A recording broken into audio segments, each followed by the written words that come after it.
welcome to the Executive Protection Lifestyle Podcast, Season 2. With your host, Byron Rodgers. This podcast is dedicated to the executive protection practitioner, the private security professional. In this podcast, we're going to talk about the mental, emotional, psychological, physiological fitness that goes into being an efficient and effective executive protection agent. Whether you're in law enforcement, whether you're a mom that's looking at how to protect her children, or a father that's focused on how to protect his family, I believe this podcast has something for all of you. We might even get into some tales from the crypts of true Hollywood stories from time to time. I'm doing this podcast because I feel the reality of this job is simple. If you really want to be good at executive protection, it's more than just a job. It really is a lifestyle. And those of you who've been in the game for any serious amount of time, you already know what I'm saying is true. So if that sounds interesting to you, enjoy the show. Out. Boom! Hey, what's going on, y'all? I am here today with a gentleman I've got a lot of respect for. So recently I was at EP8, and man, it was a tremendous learning experience. And one of our tremendous, I couldn't say enough about that learning experience. And I did a review about it. I'll attach it to the show notes. So if you guys want to know what it's like to go there, you'll see that link down at the bottom. One of our primary instructors was John Musser, and it was really quite an honor to learn from him over that week of what literally turned out to be 100 hours of getting after it. I mean, at least, so it's an honor to have you here, sir. How you doing today, John? I'm doing well. Thank you for having me. I appreciate you asking. How are you doing? You worn the hell out? You doing okay? Yeah, I'm doing good. So I recently got this Garmin watch, and it tells me my body. Yeah, well, yeah, it's pretty kind of cool little gadget, but it tells me my body battery. And so I've learned, so for the first week, it was like, you're dying, go to sleep. It's like, I was at like 10%. I feel fine. The watch is kind of, it's the algorithm, I think it's for normal people. So it's kind of like, it's literally like, go to bed now, you're going to die. And I'm like, no, this is how I live. I don't know.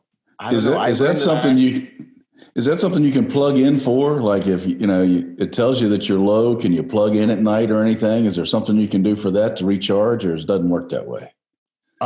You recharge this battery. Your body battery. Can you recharge that? I wish. Plug that in at night. Yeah, I would. I mean, I guess that's what we're all trying to do, laying down. But yeah, man, now it's starting to get an idea and of kind of how I roll, and it's starting to actually become more accurate. But it's funny. I guess I charge up during the day with whatever I'm doing, so that's when my battery actually charges up more, depending on my vitals and all that. But yeah, man, so I'm doing good overall. Good. Running as fast as I can, and it's an honor to be able to, Sure. Yes, I agree completely. What do you want to get into today? What are you thinking? We're going to talk a little bit about, all right, so when I was at EPI, we went through this whole curriculum. Yeah. Anything you could understand, you could imagine about executive protection.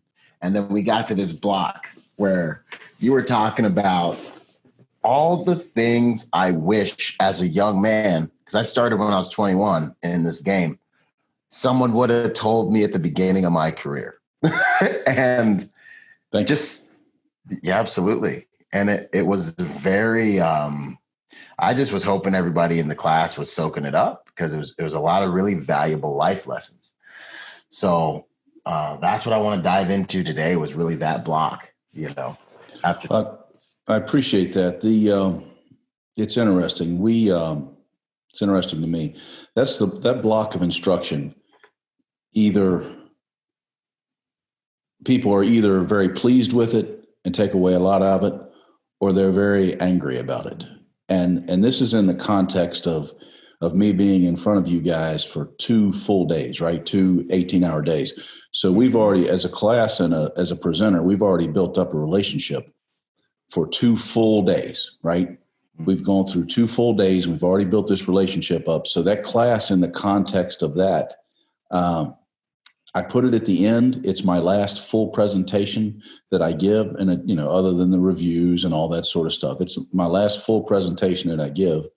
And I put it there because I knew that I needed to have everyone with me for them to get the most out of it. Because if you go to hit people with stuff like that, most people, stuff like that, without having built up some form of relationship, then it's going to really piss them off. And sometimes we'll have instructors come in throughout the week, you know how we do, and an instructor will walk into that and they'll see that for the first time, and it'll really get to them. It'll really piss them off. Trigger them too, huh? Yeah, it'll trigger them, to get them all upset. And we don't want to trigger any snowflakes. You know that. We don't want to hurt anybody's feelings. No. We don't Of course not, man. That's the game these days.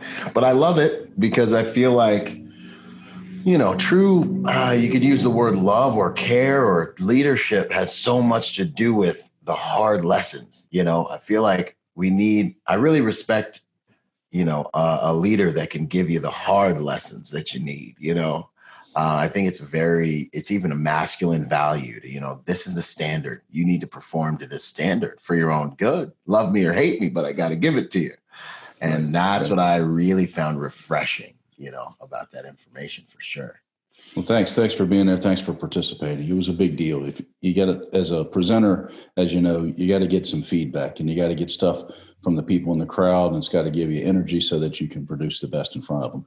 And production's what counts, right? Performance is what counts. You're either performing Absolutely. Or you're not. We can be philosophical about a lot of things, but you either can do it or you can't. Yeah. Absolutely. And if you want to do it, you got to do the thing to have the power. Right. That's exactly. The game. I love it. Okay. So first question I always kick off, who are you at your core, Big John? Who are you at your core? I think at my core, I would say I'm a teacher. I'm a coach at my core. I'm a coach at my core. I've enjoyed everything else I've ever done, and I'm talking about coaching as far as helping people learn. I don't like the term teach, and I don't like the term train. I don't like either one of those terms because you teach kids not to piss on the floor, and you teach dogs to not chew on the furniture. With adults, you help them learn, right? So that's the way I feel about that. And preachy stuff gets on my nerves, and the vast majority of people we've had in front of us that call themselves teachers or trainers, they were more preachy and interested in what they were getting out of it than what you're getting out of it. That's where I'm at. I enjoy the rest of the stuff I do. I've had good success at it. But at the end of the day, that's sort of where I'm at now. Yeah, that's awesome. That's valuable. And it's, I don't know, I feel like it's becoming more rare and rare to find people that are more interested in the exchange that way, where it's not just, where they're really interested in what the students can get out of the exchange rather than, what they can get. We live in a consumeristic society, so this is just like a byproduct probably of the world. But for me to be really good at protecting somebody, I have to be at a high level of protecting somebody. I have to be able to pass that knowledge on, right? So, and me to be a high level at anything that I do, I've got to be good at passing that information on. And the more I pay attention to the audience, and the more I pay attention to the person that I'm talking to, whether it's an audience of a classroom, whether it's also an audience of an auditorium, or whether it's just you and I talking, the more I pay attention to you and see and define your needs as a customer, as a consumer, the better off I am. Whether I'm protecting someone, I'm defining their needs. Whether I'm providing information services to somebody, I'm defining their needs. And if it's taking care of somebody in a classroom, I'm defining their needs. What it is that they need to get out of this. Now, often we'll have instructors and people that they want to tell you what they know. They don't want to tell you what your requirements are. So a lot of times in training, the training tries to drive the requirements, and it's absolutely opposite of what it should be. The requirements is what should drive the training. But because there are so many people that haven't clearly defined the requirements of a thing, that they don't particularly know what those requirements are, or they've created requirements in their head that simply aren't so accurate to match their little thing that they want to talk about. So if you're taking care of your customer, whether it's an information customer, whether it's a protection client that you're taking care of, whether if it's a student that you're taking care of, whether it's somebody that's on your team that's in a position of less control than you, they're all still customers. They're just internal or external customers. If you're not defining their needs, right, then you're not accomplishing your goals. If I'm not defining the needs of the mission, then I'm not accomplishing the goal. I think. A lot of people don't think that way, but that's the way I think. No, I dig it, man. I love the depth. That just went all deep into it. That's good. That's outstanding. It's refreshing. And I was thinking about something else today because it seems like a lot of people just hop on the internet and start teaching a thing. And I was like, because and when you have that inside of you, you want to teach, you want to help, you want to influence. I was just kind of kicking it around in my head, and I was like, well, you got to get good at something. And then I started thinking, like, you got to kind of pass a certain level because it's hard to really influence or teach anyone who's on your level or above, kind of. You know what I mean? You have to get to a certain level before you really can, like, righteously or rightly be that teacher. And I think sometimes people try to skip that step. It's like, no, there's an appropriate maturation process. They skip the step of actually knowing what the hell they're doing. Is that the skip? They steal 2 PowerPoints, set in on 1 lesson plan, learn a few terms, and next thing you know, they are up and running. They are good at marketing. Yeah, they get good at social media marketing, and all of a sudden, they got like a little tribe, and you're like, no, this is a horrible idea. Where did you even come from? I'm sorry. Who are you again? Yeah, exactly. Yeah, exactly. A friend of mine I used to work with said, if you're so good, let me see your passport. Let me see your passport. If you're so good, how many of them you got? How many extra pages you had put in that thing, Oh, yeah. How many passports you got? Exactly. How many have you read through? That's good stuff. How did you get into executive protection? How did you get into the game? I was attending in a community college, and I'm not a big fan of of higher learning. Not that a community college is higher learning. Don't get me wrong, but I'm not a big fan of that structured system because I think that they exist to support themselves. They don't necessarily exist to support you as a student.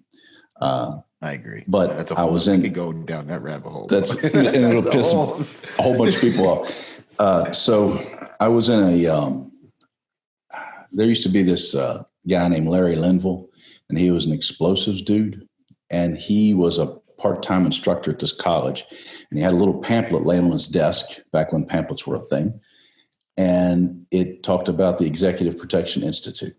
So I became a cop in a small but pretty interesting town at a pretty early age, 21. And I remembered that pamphlet, and I reached out to the guy, Dr. Kobetz, that attended the course, or that had the course at that time, Richard Kobetz. And I went through the course, and about third day, I was offered a job. So I came back to the department, put my 2 weeks in, and then I started doing protection. I went into it at a relatively high level right off the bat, and I enjoyed it quite a bit. I started studying traditional martial arts, which is very in vogue to make fun of traditional martial arts that teaches you how to punch people in the head really hard. But it's always worked for me. It's very easy to hate on that, but there's a certain degree of discipline, a certain degree of just learning how to do hard things, like just learning how to do hard work. And I got a lot out of the traditional martial arts, and it seemed to lend itself right into the executive protection thing. And then I started traveling, and then that was sort of it. Yeah, that's how I got into it. 21 years old, in the class for the first time, sitting in the class, just like I see the guys and the girls that come in today sitting in the class. Yeah. Wow. And how long ago was that, if you don't mind me asking?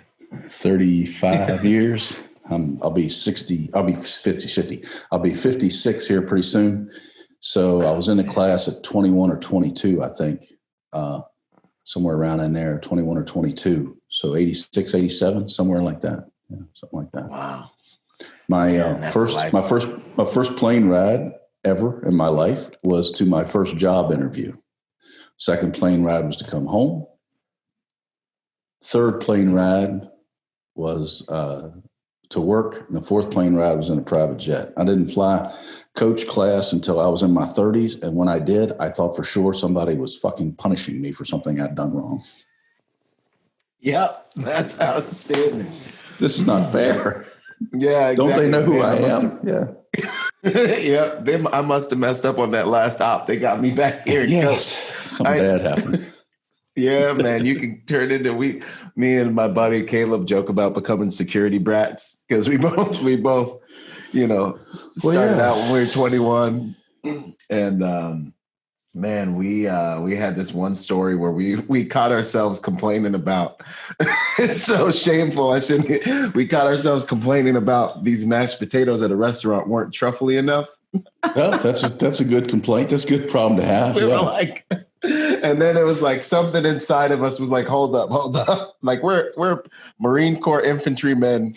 We were sleeping underneath like ponchos in the rain, right. Like a year ago this time. Now we're complaining about the mashed potatoes aren't truffly enough. And it was just one of those moments in life where we're like, we got to slow down. Man. Yeah, we got to think about this a little bit. I think it was fortunate for me because I know I wasn't making much as a cop, but it was fine, And then I went to making significantly multiples of that instantaneously. But I never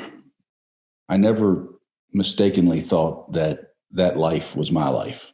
You know what I mean? Because the difference was so huge.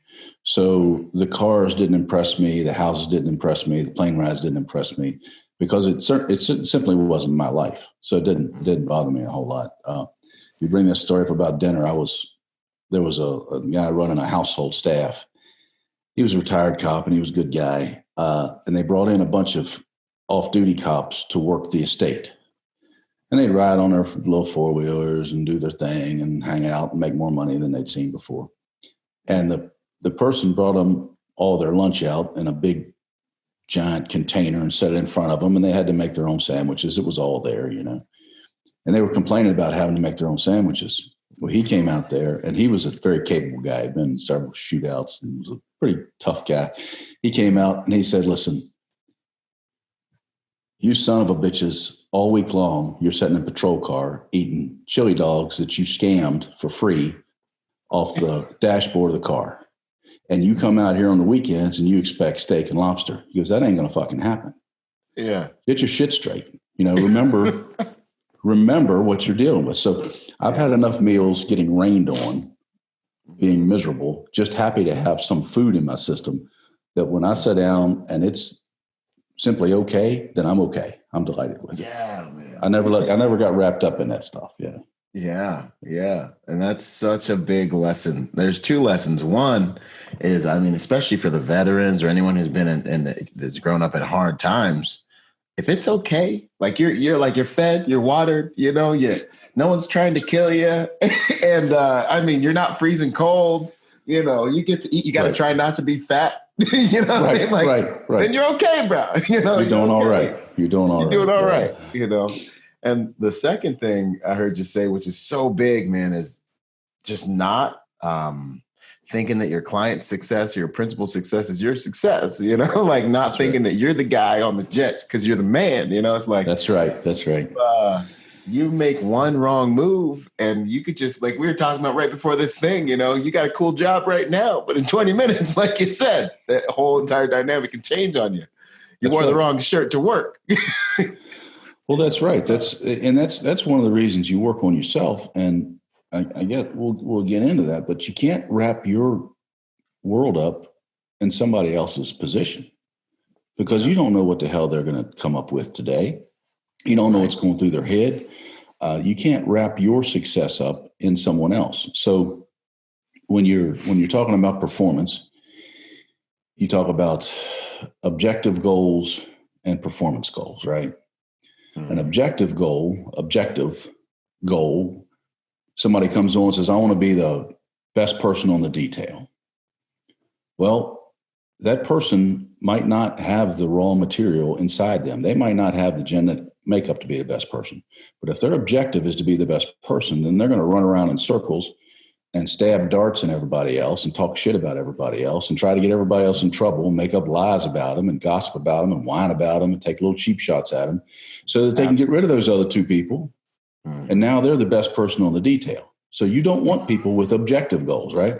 I want to be the best person on the detail. That means I need to backstab you to be the best person because you're better than me. Performance goals is I want to improve this about me. I want to improve this. I want to get better advances. I want to get better at working with a client. I want to drop 10 pounds, or most people want to gain 20 pounds. I want to do this. I want to be better at this. That's a performance goal. And a whole lot of people don't understand that difference. And they consider it it's competition, everything's fair. Well, yeah, if you're a piece of shit, everything's fair. Well, yeah, exactly. Piece of shit, everything's fair. Of course you are. But I don't want to be around pieces of shit. There's enough of them out there. So when a friend of mine recently, we had a discussion a few years back, and he was talking about somebody that was with him. And he said, being hungry is good. And I said, depends on what they're hungry for. That's right? true. They're hungry for what you got, right? And I want what Byron's got. I want this. I want that. Instead of creating my own thing and wanting what I got or improving what I've got, I want to try to take it away from somebody else. And insecurity, where everybody's walking around willing to, cut their price in half just to land a client that might land them on a red carpet for 12 minutes. They can talk about it the rest of their life. You got to deal with that, right? Yeah, take some selfies. Man, that's crazy. With that performance goals and objective goals thing is huge. What I hear is really the difference is your orientation, is your locus of control. It's, the performance. If I can focus on my performance and have goals that are oriented internally, I can become more of an asset and be my best. Whereas the objective goal is like, I'm focusing on some object outside of me.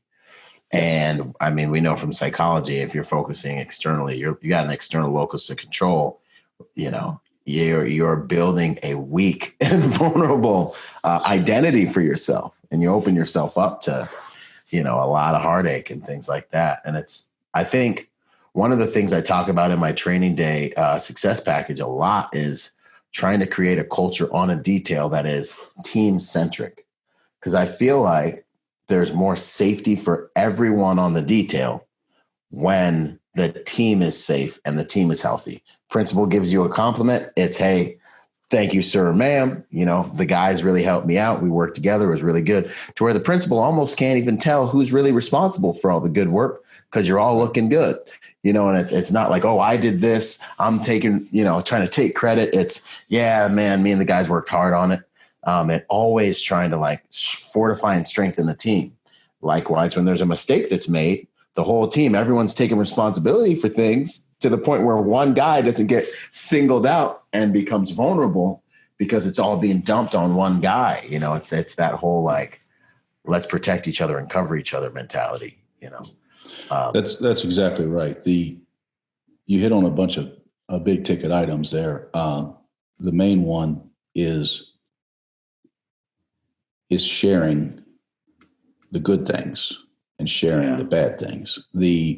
What you've noticed, I'm sure, and a lot of people notice, is that it's usually the weaker people that are the most dangerous to a team dynamics. Yes. It's the weaker and softer mentally people, the people that can't perform, that are always scampering around to blame somebody for something else. To blame somebody for something else, taking shots, moving up. The strong people are going to rise up, and then the little weak people are going to nip at their heels. Yeah. And that's just the way it works. Now, if a whole bunch of those weak people get together, they can do you in, because they're gonna get shittier than you, right? Julius Caesar at the Senate thing. Yeah. Where the stupid people outnumber the cool people, the stupid people become cool. You got to watch out. Yeah, that's right. It's dangerous, man. The stupid people are cool. Good Lord. Oh, man. Yeah, that's good stuff. So I guess let's get into some of these questions here. Sure. But that was a good that was just good flow, man. Health and wellness and its implications on executive protection. Gotcha. Yeah, what would you say about that? Well, if you don't mind, I'll touch on a little bit of the history of that particular class. Yes, sir. So I went through the Executive Protection Institute way, way long time ago. And Dr. Kobetz and I became friends before I started instructing there. I was traveling full time. I was on the road all the time. And I wasn't interested in instructing because I was too busy doing other stuff. So he came to me and he said, I want you to teach the block on advanced work. And I said, I'm too busy. I don't want to do that. I got shit going on. Not interested. And he said, I want you to teach the block on advanced work. And then I was very good at advanced. I had a lot of international travel. I was very good at advanced work. Wasn't particularly good at presenting it. So I started teaching those classes. And as he would identify a class, if I could get away from work, if I could fly in early or something, I would start presenting the classes he wanted me to present. And then he asked me, he says, listen, DCJS, Department of Criminal Justice Services, which is some acronym for morons. I'm not sure exactly how that works out, but that's what it stands for. That's how they did it. They wanted me to, they need a certain requirement for health and wellness in the class. And with Dr. Kobetz, he's done things over, we've lost him now, but the school has done things over the years that I supported and some things that I didn't support. And the way I would do it is because I supported him is I would present the things that I supported and not present the things that I didn't support. Does that make sense? Yeah, and I'm not going to be dishonest about my feelings on the matter. I'm not going to campaign against something, but I'm not going to be dishonest about my feelings about it. Right. Or my appraisal of it, I guess I should say. So he said, listen, you need to teach this class. I taught the class a couple of times. It wasn't what you saw. It was something else completely. And I said, listen, boss, if they don't know this shit by the time they get here, me talking for an hour is not going to do the trick. Mm-hmm. Well, then, unfortunately, over the years, I found out that I was wrong about a bunch of stuff, which happens to me pretty routinely. So I found out that a whole bunch of the stuff I thought I knew, I didn't know. I'm a big fan of saying, do we know what we think we know? I say this, is it really true? And how do I know that it's true? So I put together I decided to approach the health and wellness thing from a different perspective. And then as each class that we do, I kind of define it a little bit better. So that's where that class came from. It started out as a DCJS requirement where they wanted you to talk about nutrition for 45 minutes or something. And then I've now done this class out of it. So that's where it came from. And I've been pleased with it. I've been pleased with it. It changes every time, and you enjoy it, right? Of all the things I talked to you about in front of the whole class, this is the one that you want to talk about first. So I'm very flattered by that. So yes, sir. That's where it came from. Yeah. Okay. So I feel like it's good to know that, because it is a triggering topic, but at the end of the day, the product we're selling is ourselves. Like so much of that product, I believe, is ourselves, and it's the perception. It's if you can't take care of yourself, how am I going to pay you to take care of me? It's all these things, and in America and in a world where ease is so prevalent, still so corrosive, it's like I get questions and guys being like, hey, I want to get into private security. What can I do? And frequently, I look at their profile and I'm like, man, you got to start from square one. You've got to be you don't have to be, but it helps if you're strictly visually convincing that you can safeguard someone, which has to do with, you got to be in shape. And the longevity, the quality of your life, all these different considerations. I had to learn a lesson a long time ago. And Dr. Kobetz taught me this lesson, and that's that, and it's been reinforced many times over the years, is that not everybody, if you don't have the raw material, no matter how hard you work to help someone, no matter how much training they have, no matter how much opportunity, if the raw material is not there, they're only going to rise up to a certain level. That's just it. So I was talking with somebody the other night on the phone, and, that person's done very well. And they came through the class 8-10 years ago, and they've done very well since then. Mm-hmm. Now, there could have been 50 or 100 just like them come through, similar backgrounds, similar look,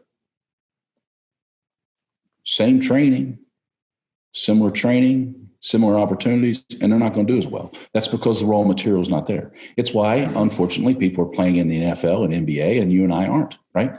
It's just the way it is.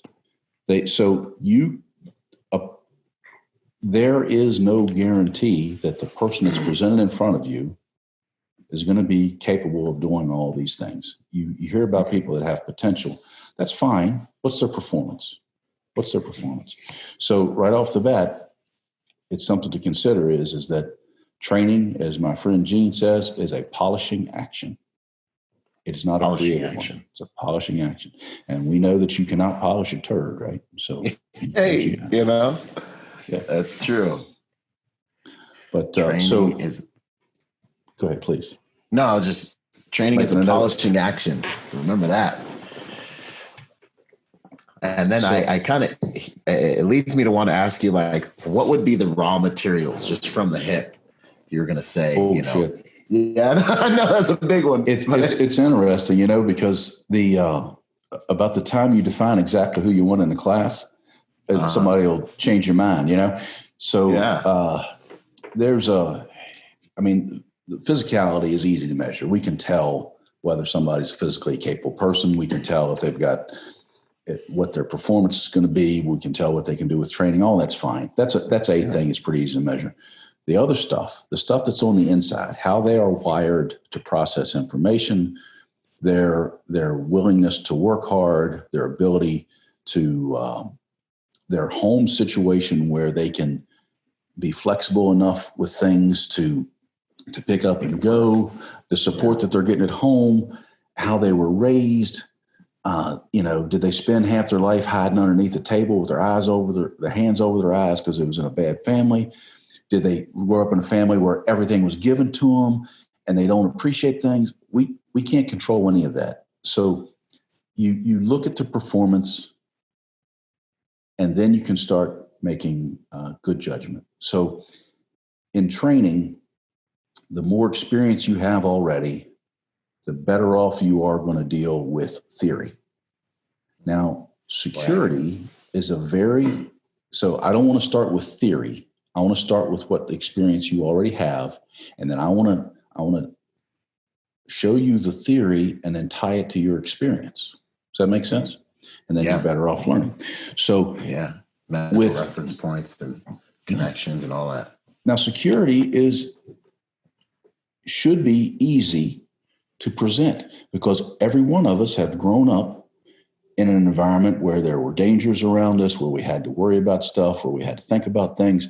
So no matter what somebody's experience is when they come in there, no matter whether they were an accountant or they were somebody like you that's traveled a bunch and done a bunch of interesting things, I should be able to tie what I'm presenting concerning security to that experience. If I work hard enough. If I work hard enough at it and I'm observant enough, I should be able to tie it to what you do. So as I'm in the class and I'm speaking to somebody, it starts to become very easy to identify who is responding to that training and who's going to participate in it. And then their performance will start rising to the top. There's always performers, and you can always recognize them. And it's just one of those things. Mm-hmm. So I can go through the list of all the crap that everybody else says. Willingness to learn, dedication, honor, integrity. I can go through all that stuff, and all that's very important, especially the integrity part and the honesty part, and honorable part. And make no mistake, if you're starting with somebody that's a piece of shit from the beginning, no matter how good they are, they're going to hurt you more than help you. You know what I mean? Yeah. And they'll hurt themselves eventually. God damn, you'd like to think so. I don't know that it always happens, but you'd like to think it comes around. You wish it was right. But so you'll start noticing it in the performance. And and how that performance is measured, Yeah. That's interesting. Yeah. Because really the theory pours into the mind and the mindset in that person's way. And if they have an accurate base, of kind of reference points and experience and all that stuff, then they can really, they can construct something that's valuable. They can help them perform well in a real world situation or in that training. Yes. If all they have is Hollywood, then you're going to have to just change that perspective and readjust a little bit to really be like, hey, no, this is how it is. You're going to miss all the holidays and you're going to spend a lot of time waiting around, Right. And they can start being like, okay, and then we can get them on the right track. You would think you could. The thing is with security is unless they're faced with a lot of hard logistics in their job, if their job's to stand around and look cool, then we don't have any performance measures other than behavior and other than indicators, right? So that's when I look, even if the job's very, very easy or the position's very, very easy or what they have to accomplish is very, very easy. You start looking for indicators that'll tell you how they're going to perform in something more serious or more difficult. So if they're a whiny pain in the ass that's backstabbing people and running around being passive aggressive and there's nothing bad happening. And mopey, yeah. Then Jesus Christ, it's not hard, If somebody can't be bothered to return an email I send them after I helped them with a damn document, then it's not a hard decision on how a person's going to react in something serious, right? It's pretty straightforward, Right. So for me, it's easy. Now I have to be careful because sometimes I'm a little too quick to draw a line through somebody. Because you're old school, y'all. The rules have changed, I think, a little. I don't know. People don't seem to take things as serious as they used to. The little things. Yeah, maybe I'm crazy. I think you're right. Well, we know if it happened in the past, it was either harder or it was better. There's one or the other because it's always more difficult or better than what it is right this moment. We know that for sure, of course. That's right? Dang true. That's funny. So but back on the health thing, I just think that it's something that has to be taken seriously. I think it's difficult sometimes if you're on the road all the time to manage. Man, and that's a science I haven't even really mastered. I just try to hit the weights hard and manage it when I can back home. I don't know. We can talk about that a little bit if you wish. The first thing is that what I like to do is whatever I'm trying to accomplish, define what it is I'm trying to do, right? Define the question. What am I trying to accomplish? And in executive protection, number one, does somebody have to be able to do this in executive protection? And the answer is no. They don't have to do that. They would be better. The performance would increase if they did. But if you can think of one slow, not very bright, fat, worthless, backstabbing, passive aggressive, material stealing piece of shit that's got a paycheck ever for doing security, then you obviously don't have to do these things. You don't have to have these requirements to do it, right? Yeah, you're right, man. It's just the case. So, this is what it is. I've been around people that the client had to pick up their suitcase for them because they couldn't manage it, right? Oh, man, it's terrible. That's painful. Yeah. And the client just put up with it for a while and, or maybe put up with it forever, or maybe get rid of them at the end of the day. Who knows? It's a damn client. Yeah. Uh-huh. So you define the requirements and you say, all right, so there are no requirements. And every time, everybody always wants to attach something to do because they can have a list and write it down and check it off and make a plan and have you do push-ups before the detail starts and have you do some stupid ass circles with your arms, Yeah, feel like they're really on top of this shit.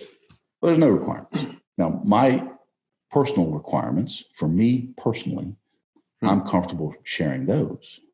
Okay. But the industry itself doesn't define those requirements. It's like the Wild West. Yeah, it just doesn't. Not right now. If you know one piece of shit that's working in the industry, then the industry obviously doesn't have any requirements.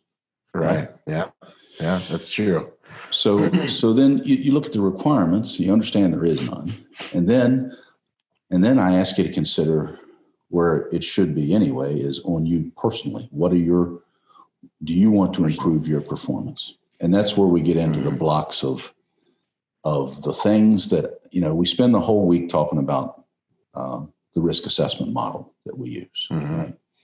So then with that final piece on Tuesday, I tie all the stuff that we've learned about risk into the things that I've seen waiting for people, especially in this industry.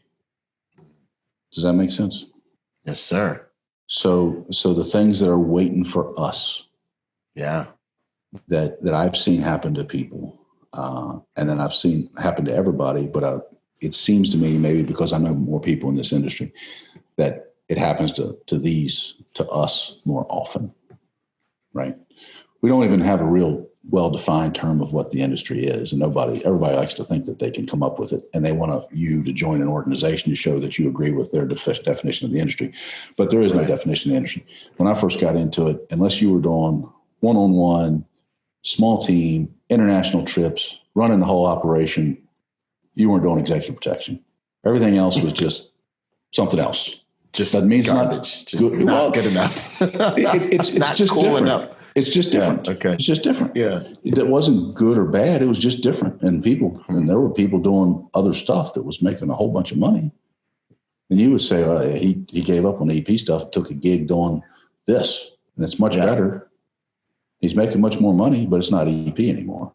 It's more, and that's okay. So, the static security, event security, bouncing. Now the church security, church security, all that is part of it, and you're protecting people. Security. And it may be included in. I mean, I don't define executive protection, so it may be included in executive protection. I'm not the one that makes that decision. I do know that not too many years ago, people started putting executive protection in their job offers because they didn't want somebody to realize they're going to be sitting at a desk doing static security. So they put executive protection in job offers. Yeah. It sounds a lot cooler. Yeah. It is. It does sound cool. You got to sell it, You're going to be sitting at a desk looking at IDs all day. Okay, that's the job, and it's a job, and it's important. Your outer layer, your perimeter job is very important. It's who lets people in and lets them out. You're defining who's in your circle. It's a very important gig. It's just not executive protection. Right. So anyway, I came up with a bunch of things. The first thing that I noticed that happens to people in this industry, more so than several other industries, I believe, I don't have any data to support that other than my observations, is there's a lot of anxiety because you don't necessarily get feedback, and there's not necessarily measurable successes. So if you're sitting in front of a door and you're supposed to be there for 20 days, and you got to sit there from 12 to 12 or from 8 to 8, and your job's to be there and not piss the client off when you see them half a dozen times, and to not be on your phone too much, and not fall asleep, then your measurable successes are kind of small, even though there's a whole lot of people that can't do that. They can't not screw up. They'll get in trouble. Yeah, they'll screw it up. They'll screw it up. They'll start creating issues in their mind that may or may not be issues, right? So they get very anxious about everything. And they'll take the smallest little thing that a client said, the smallest little thing that another teammate said, and they'll turn it into some horrible damn catastrophize that. Discuss it and stress over it, add ruminate. To it. I know the client said this, but what she really meant was, really? Yeah. Well, how come when she walked, she looked at me this kind of weird way out of the side of her eyes when she walked by? What does that mean? What do you think she means? Why'd they take him to the mall instead of me? Goddamn, I don't know. The 15-year-old girl. I don't know why she does any goddamn thing. Yeah, serious. Right? So they get very anxious. And when they get anxious, they start poking at people. So anxious is a future event, right? Because after something's happened, I'm already dealing with it.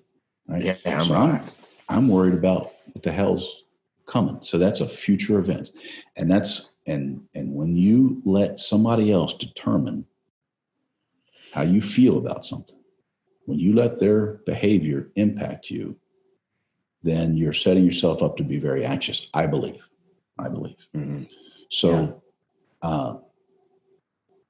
learn to recognize the countermeasure to that anxiety is recognize the things, be a grown-up and recognize the things that you can and can't control, right?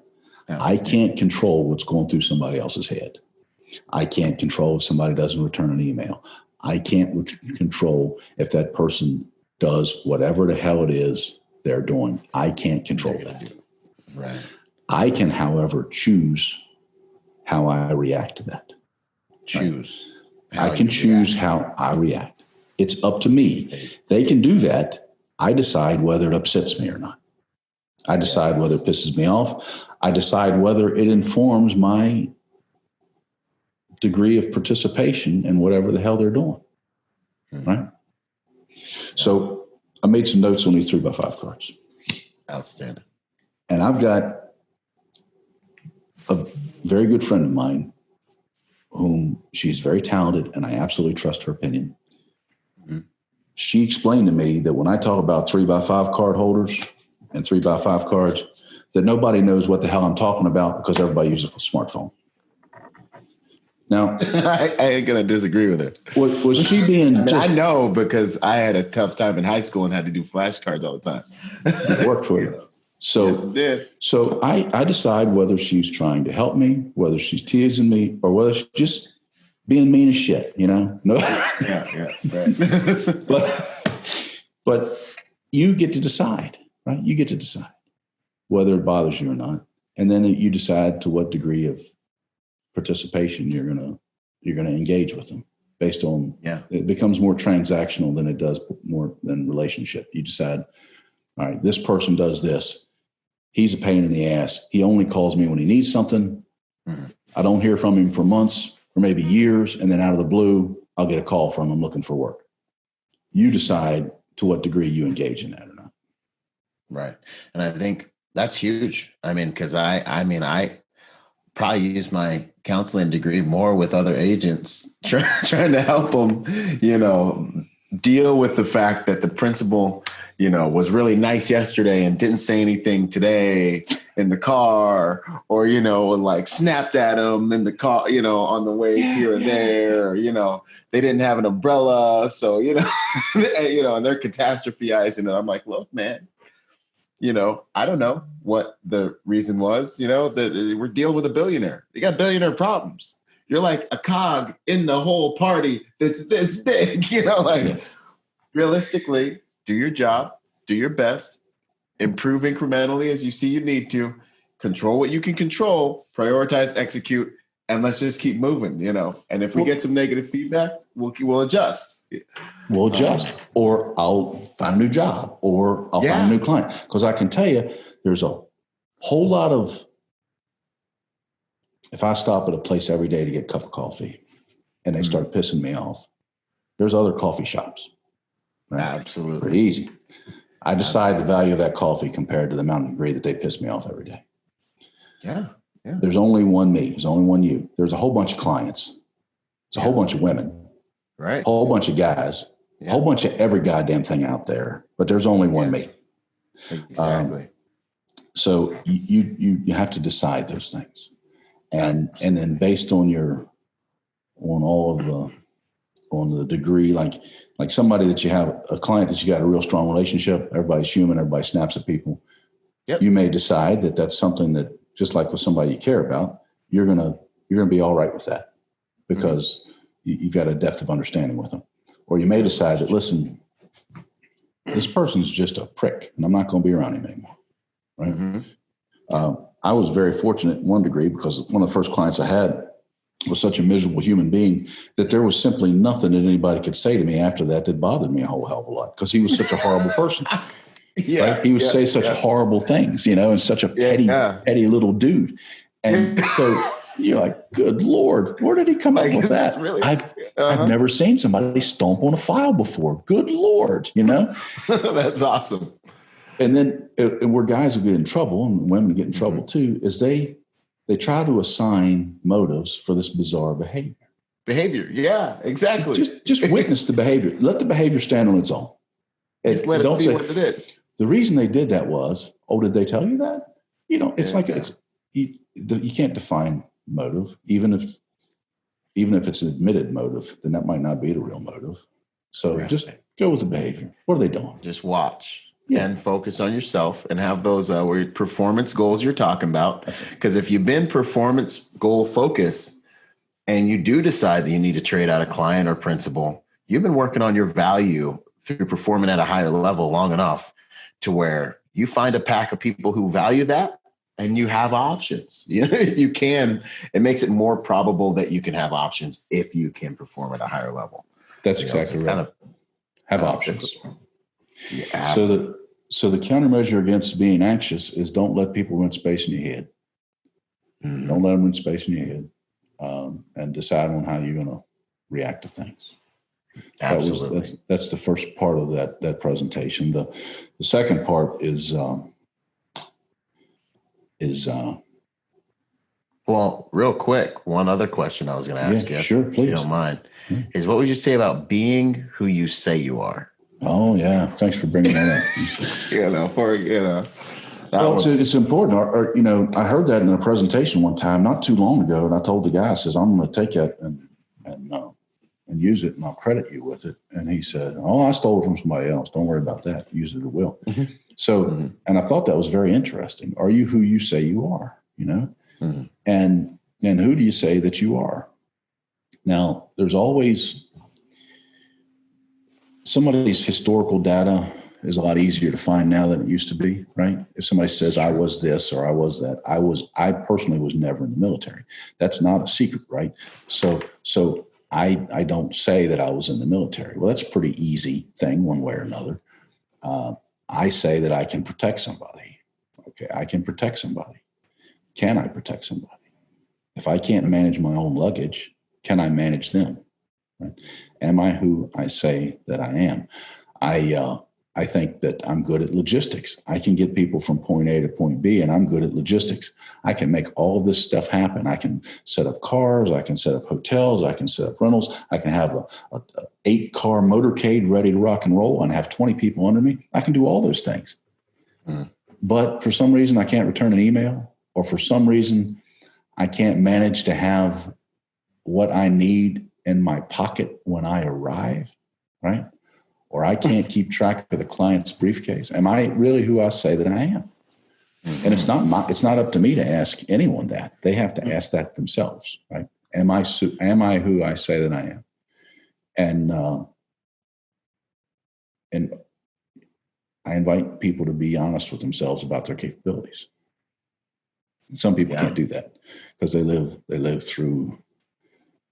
They're not honest about their capabilities. They're just not. Mm-hmm. Number one, they might not even understand their capabilities. They might not have enough of a background to understand their capabilities. And if they were honest about them, it would scare them to shit. It'd scare the shit out of them if they were honest about them. Yes. That's what I mean by that. Yeah, no, that's good. Being honest about your capabilities. That's like the few things I hear from that is just, that's a conversation you need to be having in the mirror with yourself as frequently as you can. And you owe it to yourself and your client and whatever family, whoever's dependent on you to be having that conversation often. That's why I like the gym, man, because 45 pounds, always 45 pounds. That 315, it's always 315. And 45 pounds for you is same as the 45 pounds for a guy, I don't know, what am I, 20 years older than you or whatever the hell it is. Yeah. It's the same 45 pounds. Doesn't make any difference, does it? No, it doesn't, man. Fortunately for me, I talk about defining the problem a lot. Fortunately for me, if I want to really define my problem, I see that person pretty often when I shave, right? I see the problem. So it's the thing that I can affect and change. Yeah. And then the other thing is too, like with that, being honest about yourself, you got to live a life where your limit. I think it's good to, personally, my opinion is it's good to live a life where you're exposing those vulnerabilities or finding those vulnerabilities. So you don't kind of live or sell yourself or experience this ignorance that comes from not even knowing what your limitations are, so you're thinking like, yeah, I can do it. Yeah, I can do it. And then, you take on something and reality just hits you in the face, or you turn a corner, you get into a shoot and you ain't been at the range, or you get in a mix up at a bar somewhere, and you end up, losing some honor. What I hear you saying there is that some people are simply too stupid to not know what they don't know. Right. It's dangerous. too stupid to know what they don't know. Yeah. Yeah. That's very dangerous. And once again, man, that's another good thing I get from working out is just, well, today this is about how strong I am, and I know it and I can feel it and it translates into my life some kind of way, Sure. Yeah, that's good. It's none of us are perfect, right? So right. we look for opportunities to get better at certain things or not. And when a client, somebody you're working with, somebody in whatever nature of relationship it is, when someone does something that you're not comfortable with, you're the one that's decided that you're not comfortable with that. And then you have to decide what to do about it. It's not really, they may or may not have done that purposely to get on your nerves. Like I drive down the road, I'm pretty sure that the person in front of me is not purposely doing something stupid to annoy me. Mm-hmm. I'm not necessarily sure I can be convinced of that in the moment, right? Yeah. I do also spend a lot of time with, and I remember when I was going through this as well, when I had a principal that was like, maybe do something that I'd be like, this is so disrespectful. And I'd be like going through all these changes and I'd be like, how could they just do this? Like I would never do this. And and now, I just am kind of like, hey man, that's a principle. Like they don't want to show up to your thing or they don't want to like if they want to, have us wait in the lobby, they're going to, it's like, I don't know. I feel like I see everything. I have them at a distance, it allows me a more emotional intelligence. I just don't get as upset. And I see other guys that are just like, can you believe we're doing this right now? I'm like, yeah, absolutely. Sort of getting paid, right? So exactly. We're getting paid, right? Yeah. So if you're centered on you and your performance, then we don't know what's going on in their head. We just decide to tolerate it or not. That's all. We decide whether what we're getting out of whatever it is of enough value that we're going to tolerate that. I was with that's very what matters. Yeah, it's our decision to tolerate it or not, right? Am I getting paid enough? Okay. Yeah. Or I've given up very well-paying jobs because I didn't want to put up somebody's stupid shit, and I'm fine with it. I don't mind. Yeah. I had a friend of mine. We were working together, and this client just really just lost it, like a little hissy fit, like a little, just a hissy fit, I've had some of those. Yeah, and we were walking down the hallway, and I was like, God damn. And they said, "Oh, did they say something?" And I said, "You know what? I don't know that they did. You're exactly right. Like that's all the impact it had on him. Did they say something? Like, Yeah. So. Yeah. And if you start, and there's another one, if you start tap dancing and you let that hissy fit get to you and they see it, I don't know. I feel like sometimes the interpersonal dynamics between the agent and the principal, like it can feed off of each other. So, if they're freaking out, you just being that rock and being grounded and being like, sir, we're going to go up here. We're going to take a left. And I'm going to get you there on time. Don't worry about it. It's best not to get sucked into that drama. Oh my gosh. Yeah. If you're the stable one, right? No matter if it's somebody else on the team, somebody you're working with, a client, you're going to have to be the one that's stable because anxiety likes to feed other anxiety. I like, a person that's anxious wants to get everybody spun up. Because deep down in their soul, they feel like they don't have any control. So they're going to get everybody spun up. I hide this paper from you so that I can be the one to find that paper, right? I'm going to cause this anxiety so that I'm the ones that solves it. And that happens. But just if you know who you are you're comfortable with who you are, you're comfortable with your skill set, then you'll be able to weather all of these things. Clients are just people, and some of them are absolutely wonderful human beings. But I've known absolutely wonderful human beings that got married and told each other they loved each other, and then they got divorced. Did that mean that in the beginning they didn't get along? Doesn't mean that at all. It just happens. Shit happens. And so if a client gets rid of a protector, or if they have a falling out, or if a protector leaves a client, that's just part of the deal. Doesn't necessarily mean anybody did anything wrong. It's just the way it worked out. Yeah. Mm-hmm. What would you say about financial management or awareness of your finances while you go through this life? So because you grew up in the EP game, man. You know? Yeah. So there's another topic that gets people stirred up. But when I got to finances, I don't know that you noticed it or not. You're pretty observant, so I would guess that you did. But nobody liked that discussion. Nobody liked the financial discussion. Yeah. Because I can say someone ought to be able to deadlift X amount of weight. Yeah. But if they've never deadlifted before, they don't know what that number means. Yeah. So haven't felt that number.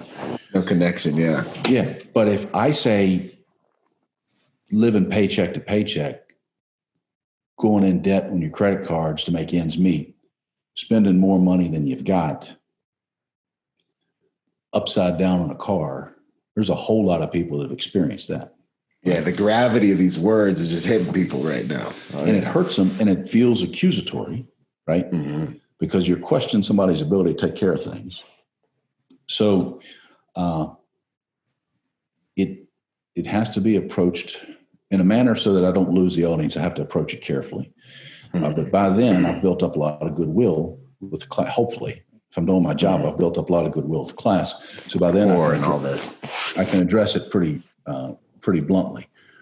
But I've seen a lot of people get in real financial jeopardy in any walk of life, but especially in the executive protection. And I think, and I don't know this because I simply don't have the data to support it, but I simply think it's because they go from not a whole lot of money to often a whole lot of money, right?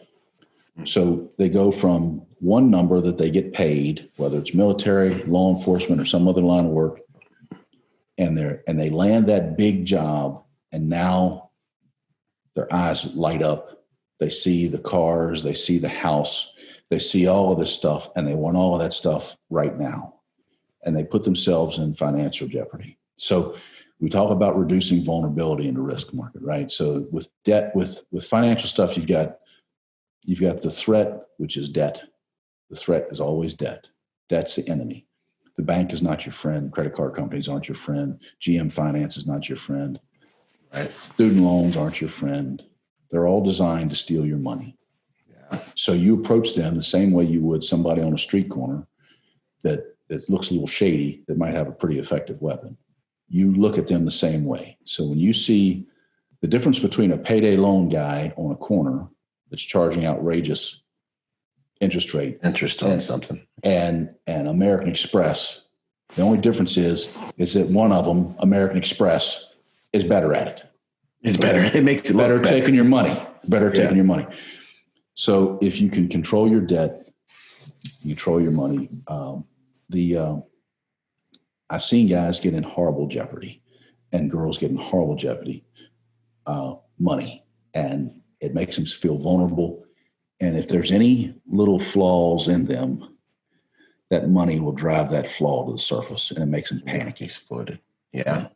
Makes them panicky. Yeah. And it increases that anxiety internally, which can then affect you at work when you're so worried about, because I've seen this as well, when people are so worried about losing their one EP detail, they're more prone to do things that are just dishonorable. You know, it weakens them. Yes. So they're much more prone to throw you under the bus to save themselves. They're much more prone to tap dance when the principal turns the heat up and, yes. Make us all look bad. You know what I mean? Yes. They can't keep that frame control of, all right, we'll deal with it a strong, confident kind of person. Yes. You link shields with them, and there's a weak link there. Yes, that's accurate. That's absolutely right. There are going to be more prone. A lot of people, I've known plenty of people that were broke that no amount of heat could impact them. They got that code. They've been broke. Yeah. Been broke before. It's not a new thing, right? That's what I was about to say. They've been broke before. They got that code. Before. They know we eat them ramen noodles. We'd be okay. I'll work it out. Got my gym membership. What's up? I'll work it out. It'll work it out. Yeah. And then there's some people that most don't. Yeah. And when money gets tight, they get panicky. They do silly things. Yeah. And their excuses always comes back. We had a guy at Cobet's, and I'm going back almost 25 years now. Mm-hmm. And he left and opened up his own school, right?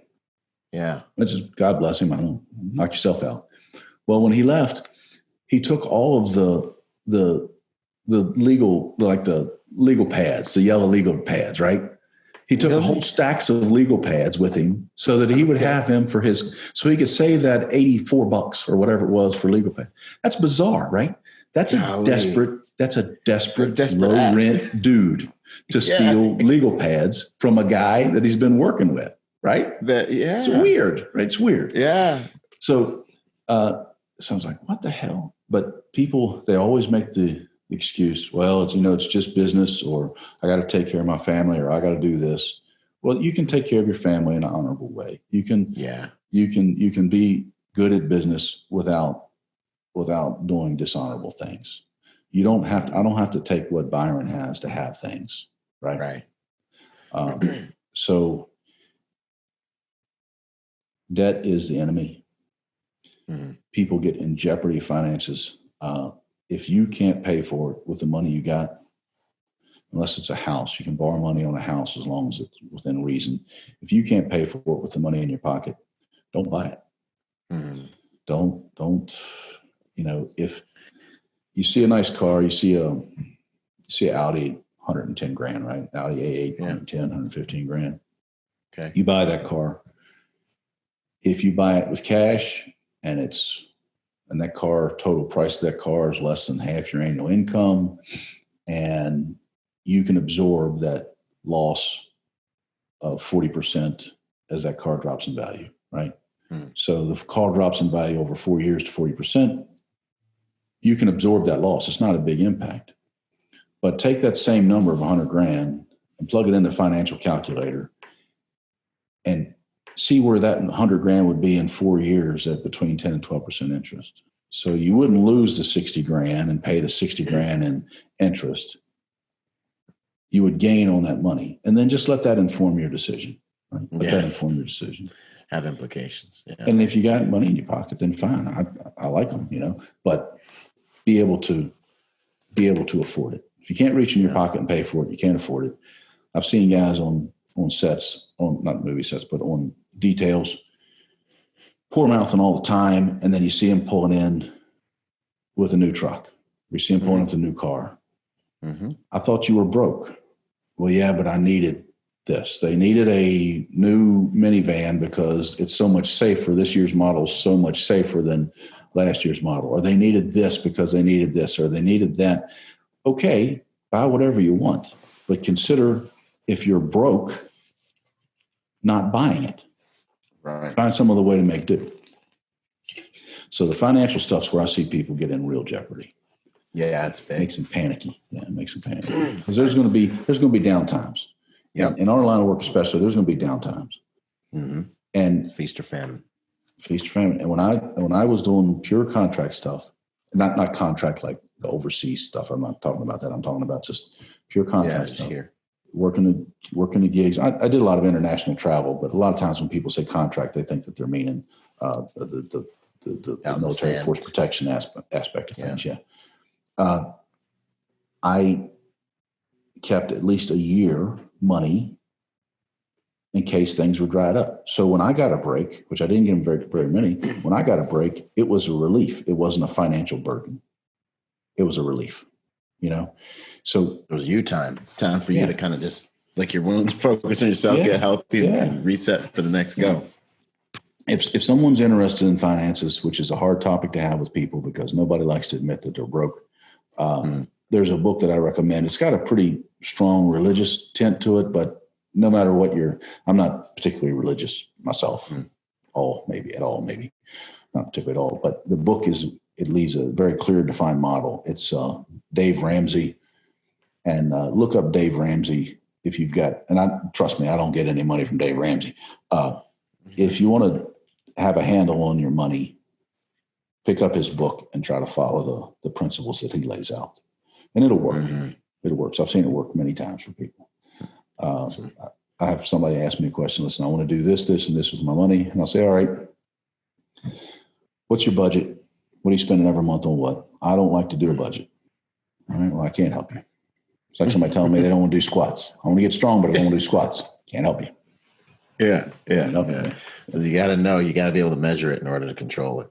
Sure. And I think having a plan, because I got in the game when I was 21, and after 5 years or so, I was like, man, I've been making some pretty good money, but I got none of it. I was like, I got some cool stuff. I got some really cool stuff. I remember being like, boy, I just don't know where that money went. I mean, like, if I continue with this behavior, I can't just, I got family I'm trying to have at some point. I was like, I got to be a man about this. And I really got to get smarter. I hear my dad being like, son, you got to be smart. That's what he'd always say. He's like, you got to be smart. And I'm so glad I started waking up to that, because it happened to you quick. And if you don't have the IQ to go along with the assets, you just won't end up having anything. And you'll spend it all. Your point of having a plan, we talk about how we prepare and how we plan and we do all this stuff. And then we don't even know where our money's going. We don't even know where it's at. We don't know how it's working for us. We don't know what the interest rate is. We don't know anything about our money. So we talk about, it goes back to that, are we who we say we are? We can plan, we can run these ops. Well, if somebody hired you to run your financial operations in that household, would you continue to hire you to do that? Would you be happy with your performance running the finances for that household? And that's a very easy question, It's an easy, poignant question. Would you be happy with the way you're doing business? And if you look at it from that point of view, there's a whole lot of people, if they're honest, they would say, no, I wouldn't be happy. This fucking knucklehead has made a fortune over the last 10 years, and it's all flown out of his ass. Not only is it all gone, he's got all this debt. Jesus Christ, I need a new guy, right? I need some, and he's got payments. And now he's asking for a raise. Yeah. He wants to buy something else. Right. So that's real. Yeah. And that's the way I try to approach it. And it's one of those things that you really can only help somebody if they come to you and they want help, because it sounds so accusatory when you ask somebody. It's sensitive. And I've got a few friends that, unfortunately, when it comes to the strength training things and the safety things and the financial things, with most people, if I see an idiot at the gym doing something stupid, I leave him alone. I make sure that whatever crash he does is not going to impact me, but I leave him alone. Right. My friends aren't that lucky, right? I got some shit to say to them, Yeah, because your friends. My friends. Catch you doing something wrong, so you don't get it, So I got a friend of mine, and he said he's doing well with his lifting. He's doing well. He goes, the only thing, he said, listen, I want to, what's this money thing? Work with me on this. And I worked with him. He said, the only thing more painful than sitting down and figuring out how much money I had going out compared to how much money I had coming in was my first set of squats. That's the only thing that's been more painful in this. Yeah, man. It's just so meticulous, and you got to stay on top of it too, and to get in your lanes, until you really kind of have a system. Sure. And then you're always tweaking it. I don't know.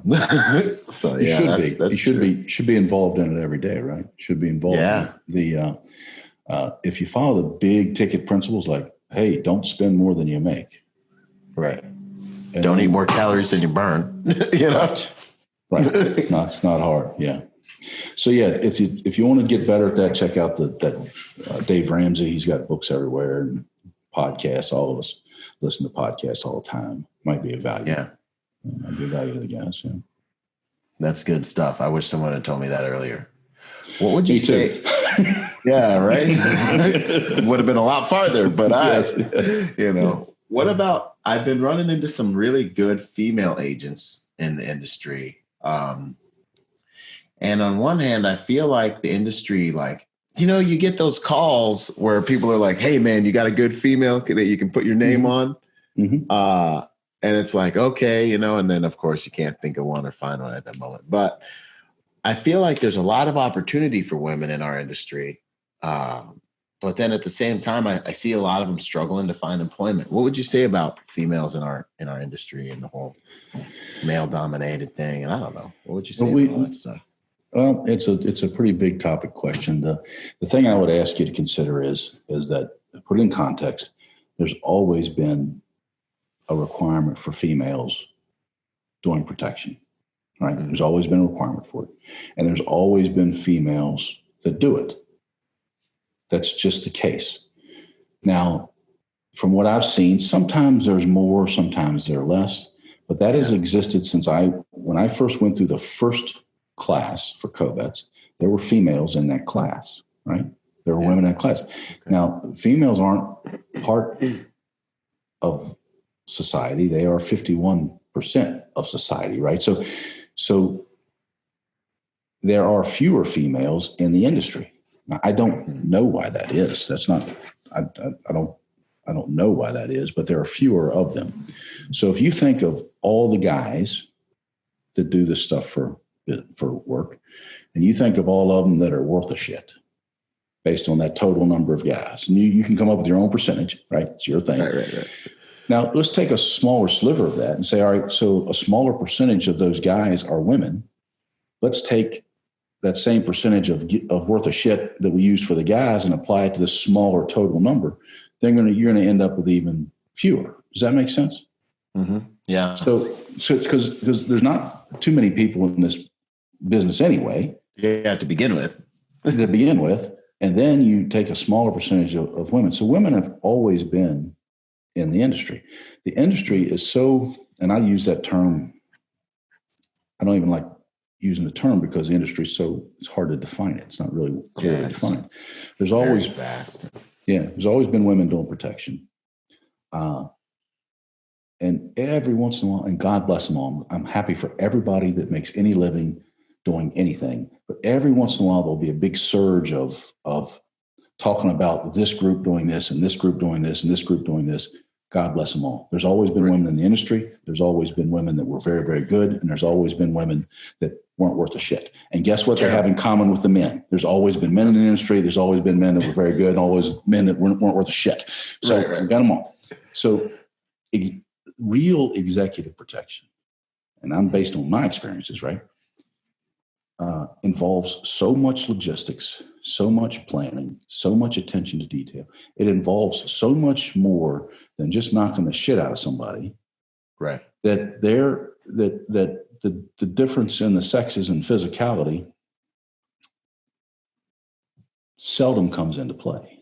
Right. Now, are there going to be opportunities for women that aren't available for men?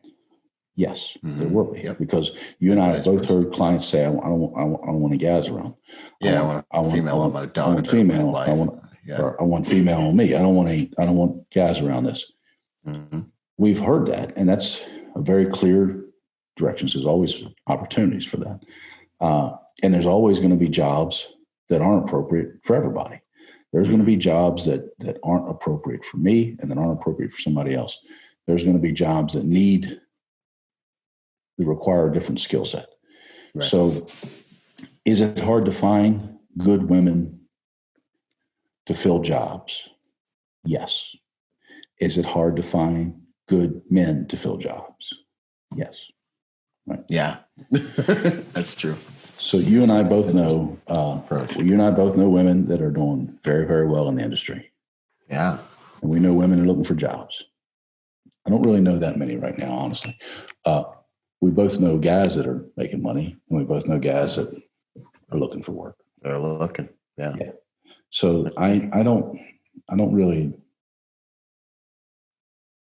unless somebody says I absolutely need a female for this job, I don't necessarily consider that much. That's part of the requirements, and that's part of the requirements. Yeah. Right.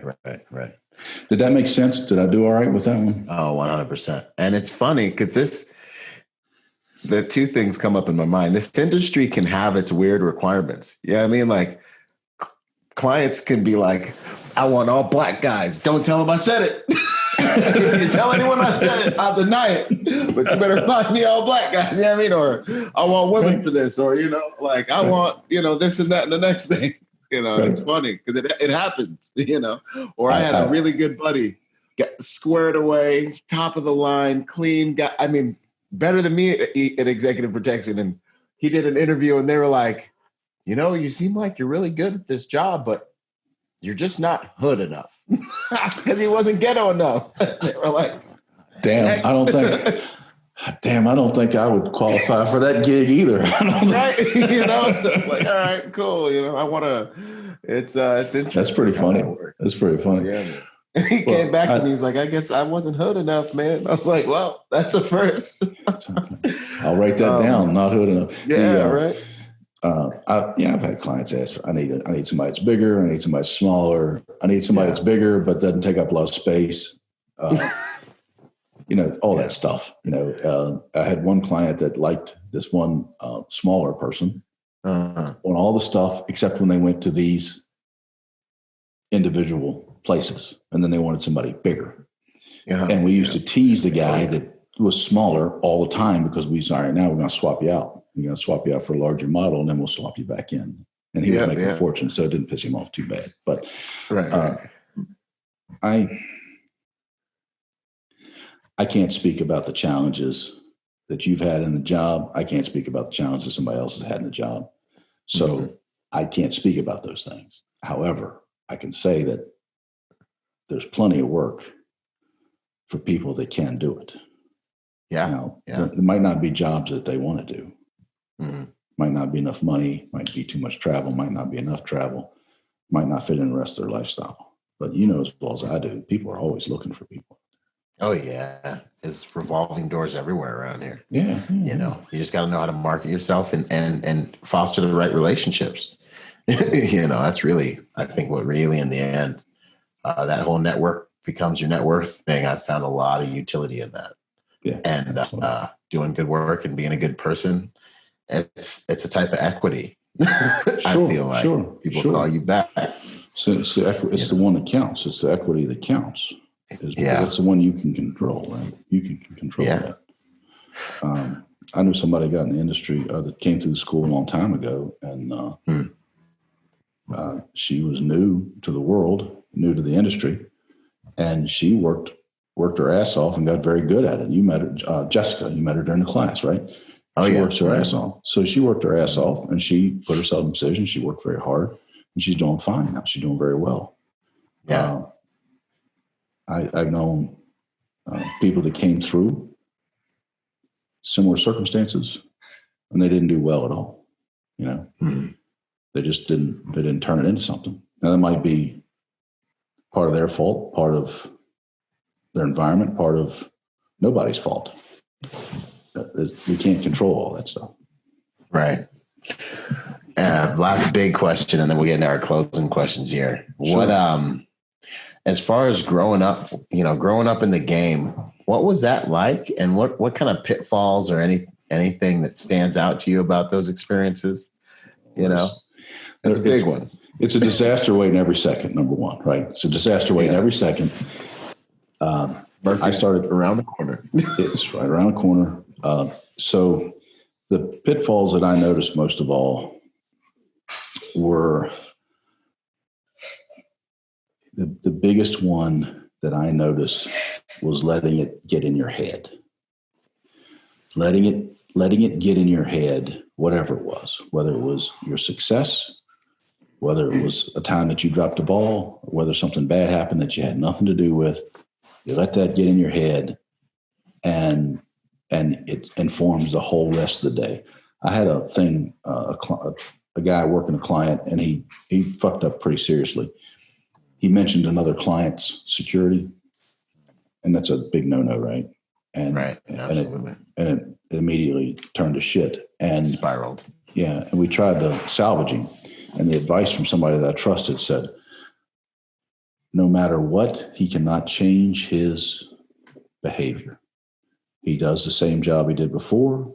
He does everything he did before, and this event will vanish. Because this was a one-off event. Was it a mistake of the heart, or was it a mistake of just a screw-up? Which one? Was it just an accident mistake, And the guy couldn't do that. He kept returning to that mistake, and then eventually we banished him to his hotel room, and he had to stay there for 2 days, and then we sent him home. So that happens, right? So letting stuff get up in your head is a big mistake that I've seen people make, and that I made multiple times. I never thought that their life was my life. I never had to worry about that. I never let that get up in my head. I never felt that their life was my life. I think the priority is to be prepared in your head, your advanced work, your risk assessment work, your understanding of the client. That's what I saw. Now, if you want to get down to the individual event things, airports are always going to turn to shit. Drivers aren't going to do what they're supposed to do. Your comms aren't going to ever work. Right. All that stuff is waiting for you all the time. It's real. We know that. Yeah, we know that stuff. It's and those slow are really, Tuesday in the game. Yeah, and those are always things that are waiting for us. And I don't really consider them pitfalls. I just consider them part of the environment.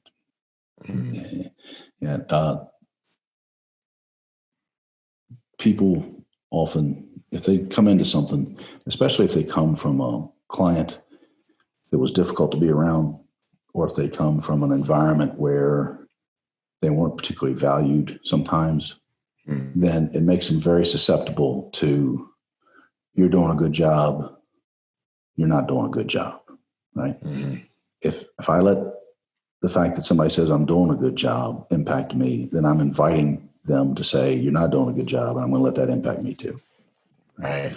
When I need evaluation from something that I'm doing to people I trust, right? I'm in front of a class, I can look at that class and see whether I'm connecting with them. Either I am or I'm not. And if I'm not, at least 50% of it's my fault. I can do something about it. But there's going to be some people you can't connect with. There's going to be some clients you can't make happy. There's going to be some people in relationships you can't make happy. That's just it. Yeah. Did that answer your question? Yeah, that was great. It becomes about self-respect and that looking in the mirror and managing, control what you can control kind of conversation once again. Sure. Hey, did you like that? Did you like that podcast I did for Ripito for Starting Strength? Yes, did you like that? Yes, absolutely. I love that, man. I mean, honestly, that podcast, I could have created all of our questions based on that podcast, because he told some good stories in there, and there was a lot of stuff. I was like, man, that was fantastic. I'm glad you liked that. That was one of those moments where you realize that you're old and you can still learn stuff. So I bought his book concerning strength training and all that stuff relatively recently, 12, 13 years ago. And it really impacted the way I changed to do business. I've gotten stronger since then. I've gotten, everything's better. I'm better at helping people get strong, which I don't do very often, but I've gotten better at helping people get strong. So that book is a big impact. If I was going to recommend a few, I laid it over here. And once again, you can buy 1 million of these and it won't make any difference to me financially. I would get this book, Starting Strength, Basic Barbell Training. Okay. And then no matter how old you are, I would buy this book too, The Barbell Prescription. It says for barbell training, barbell prescription for barbell training after 40.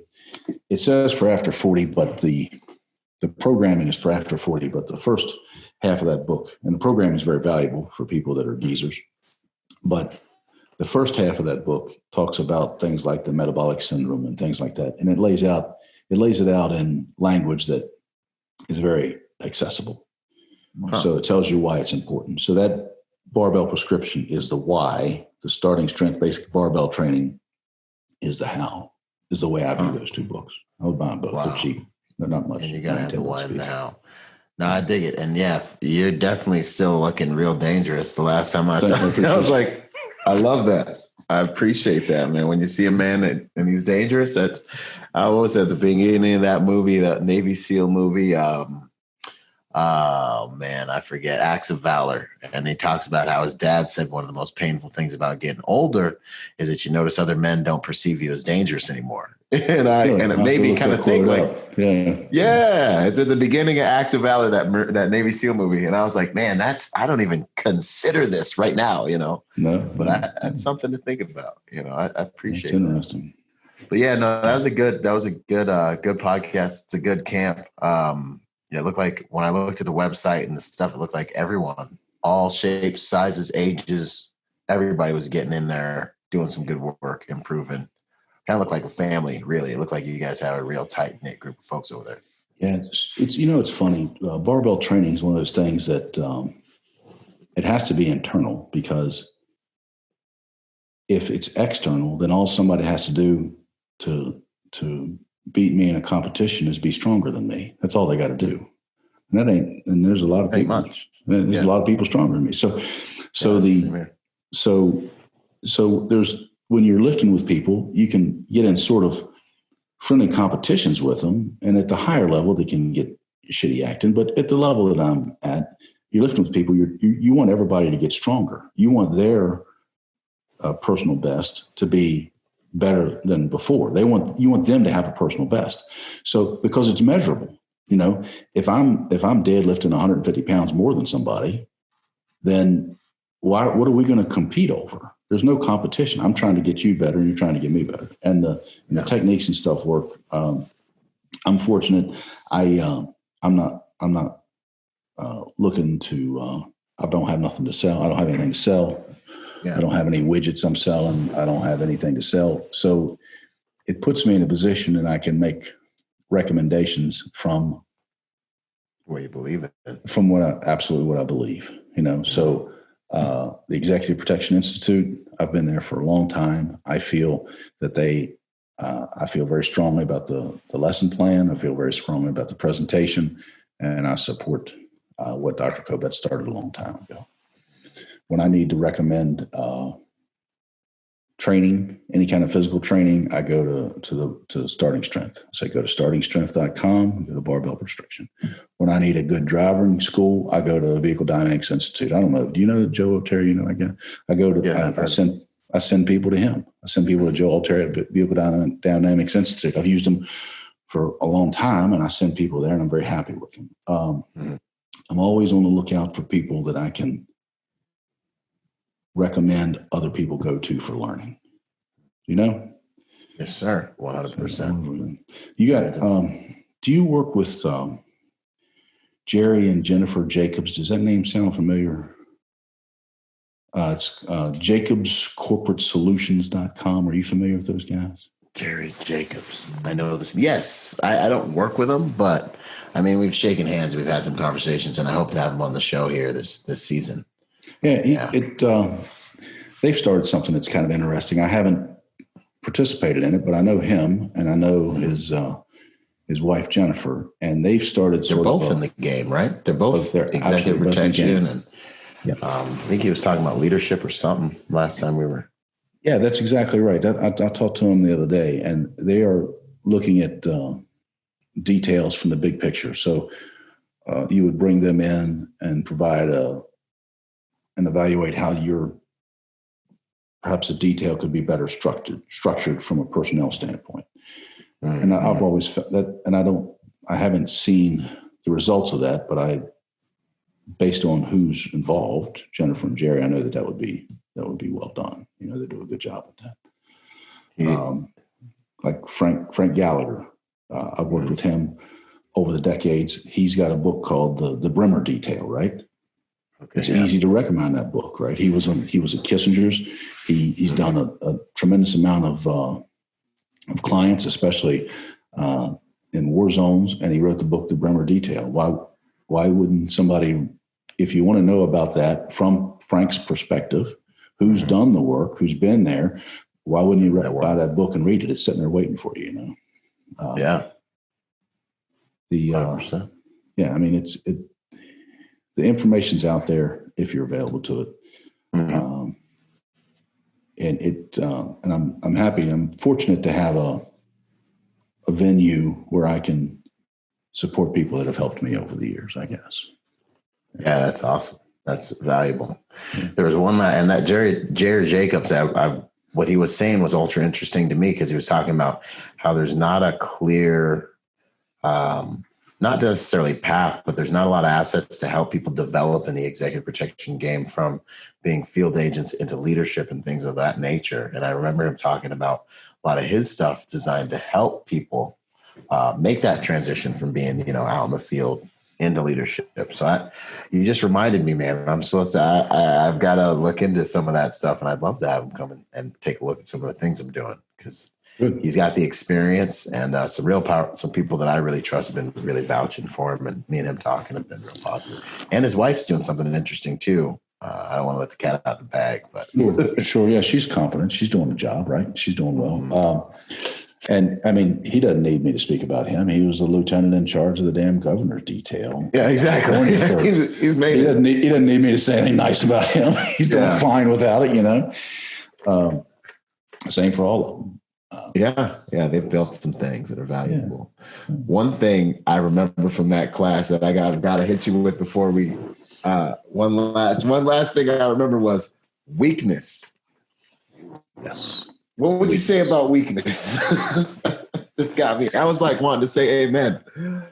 You know, at the end of the day, it is the worst thing to be. Being weak. Yep. Being weak is the worst thing to be. If you and I, we're riding around and we stop at old age home and we walk down that hallway and it smells like pine sol and piss and despair and hopelessness, and we walk in there and we kneel down beside that old lady that's having the pain patches peeled off her back by the healthcare services methed out boyfriend, and we say, would you prefer to be flexible? Would you prefer to have more endurance? What would you prefer? Or would you prefer to be strong enough to get up and walk your own ass to the bathroom? Yeah. Would you still be at your house? Still be at your house. So weakness is the worst thing that there is. And that's it. And when you're faced with most people physically, the vast majority of them, overwhelming vast majority of them, number one, they don't even know how weak they are. They have no concept of that. So the easiest way to improve their performance across the board is to make them stronger. Mm-hmm. Now, at some point, there'll be other considerations. But in the beginning, the most important thing you can do is help them get stronger. Now, everybody likes to piss and moan about that. Oh, John, you don't know how quick I am. I've got some small joint manipulation, super cool technique. I'm a ground fighting fucking machine. I'm a pressure control master. I am a goddamn, I've got things on my keychain. You don't know how goddamn cool I am. I could do all this stuff. Great. Let me show you how to get stronger, and then you'll be better at that stuff too. Exactly. And getting strong is difficult. Mm-hmm. It's hard to do, but it's simple to do. So it's hard in that you got to get under the bar and you got to do the work.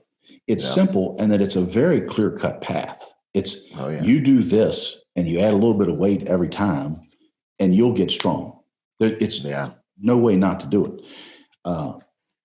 So if I see somebody acting passive aggressively, I see somebody screwing up, somebody pulls out in front of me on the corner. You know what the problem is? They're fucking weak. That's a problem. Mm-hmm. That's the problem. Generally, And it's the absolute worst thing. And flexible's nice. Everything's nice. Everything's wonderful. Get strong and then do that. I've got if you guys want to look at it, I've got an author's page on the Starting Strength website, and I've got a few articles there. where I rant at will about that sort of stuff.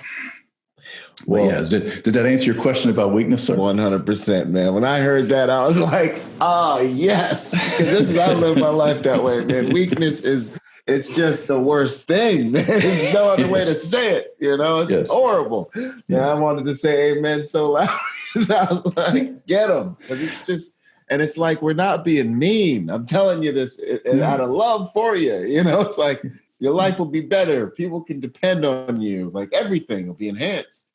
Get strong, do the work.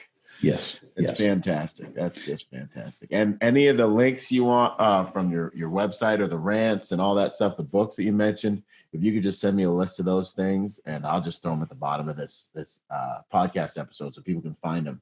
All right, I'll shoot you an email. Did you get out of this what you wanted to talk about it?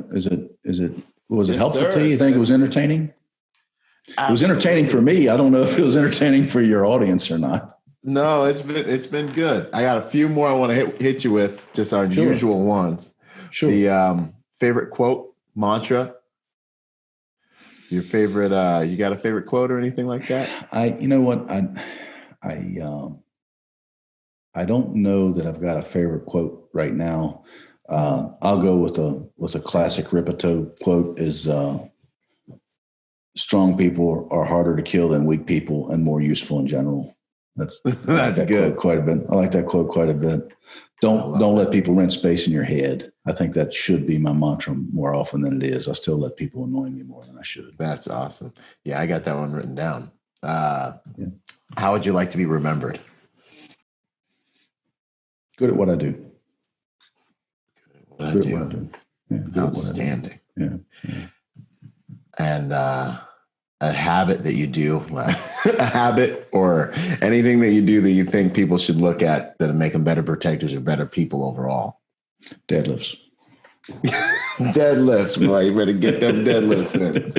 That's awesome. It's gonna be on the cover of this episode, so they get to see you in action. Very good. Which one are you going to go with? You going to go with the lockout one where I'm wearing that goofy little onesie? Or are you going to go with the one where I'm struggling with a little bit before that? Those onesies I like the onesie one, man. I already had it cut out. I took it off I was like, this is the one, man. Because you just look so awesome. Got the veins going, the tattoos out, You can only look so cool when a onesie, Byron. You can only look so cool. I know. It's the truth, man. It's the truth. That's why wrestlers wear it, man. You can't mess with wrestlers. You got to watch out. Yeah, that's right.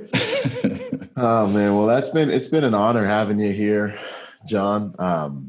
It's been great to spend this time. I hope we can do that second episode and talk about some other things too. Sure. But outstanding. So y'all pay attention. Big John's going to come back. We'll mix it up a little bit here in the future again. But yeah, it's been an honor and a privilege to have this conversation with you, sir. Thank you so much for spending this time with us. It's my pleasure. It was an honor to talk to you, and thanks for coming through the school and enjoying yourself and participating fully in everything. And I'm glad you're doing well. Thank you. I appreciate that. And I know you're the type of guy like me, and this is kind of rare too. I appreciate this about you. I want to see everybody doing good, man. You mentioned that a few times, man. I just want to see everybody having all the millions they want and the love and Let's get to a point where we're debating what to do with multi-million dollars. Let's get to a point where we're debating how to take your deadlift from 600 to 610. Let's all get to that point where we can have those discussions. Yeah, that's awesome. All right. Thank you once again, Big John. Looking forward to our next meeting. You're welcome, brother. Be safe. You got it. All right. Bye.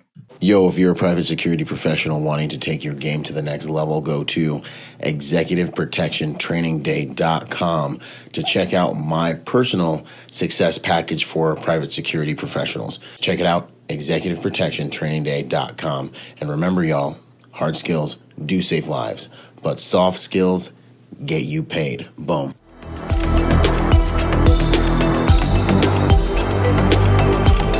Boom. And to support this podcast, go to executiveprotectionlifestyle.com and contribute to our Patreon account. That Patreon account is what helps me make this podcast possible, contributing to this brand, what we're doing here, making it so that I can bring better guests on, making it so that we can plan more events and just expand the contribution to the private security industry, and also to making America a safer place. Do whatever you can, contribute whatever you can, because it makes all of these things possible. Thanks for those contributions. Yo, and before we go, I got to shout out to the sponsors, starting out with Primary Weapon Systems, PWS. They truly are the evolution of the rifle. Use Byron for 10% off. Grayman & Company, the most comfortable tactical suits in the game. Use Byron for 10% off with them. Ballistic Theory. You're going to start seeing a lot of stuff with me in Ballistic Theory because they got good ammo for good prices. Use Byron for my discount with those guys as well. Last but not least, Executive Protection Institute. Hey, go check them out and get your executive protection education on. Until the next podcast, this is Byron Rodgers, protector by nature and by trade. Out. Boom.